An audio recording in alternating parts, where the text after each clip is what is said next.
نہ تو ٹھیک طریقے سے الیکشن ہوا ہے اور نہ ہی ٹھیک طریقے سے سلیکشن ہوئی ہے.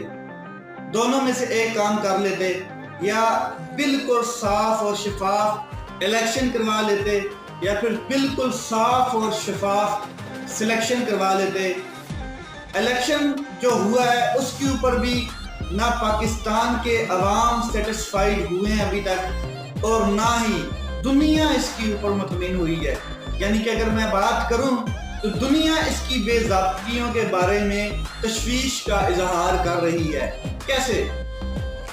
جتنے بھی انٹرنیشنل میڈیا نے رپورٹ کیا ہے, اور امریکہ اور برٹش UN تمام یہ چیزیں باتیں کرتے ہوئے نظر آ رہے ہیں کہ پاکستان کا جو الیکشن ہے اس میں بہت سے فلاز ہیں, اس میں بہت سے گیپ ہیں. ایک چیز تو یہ کہ جو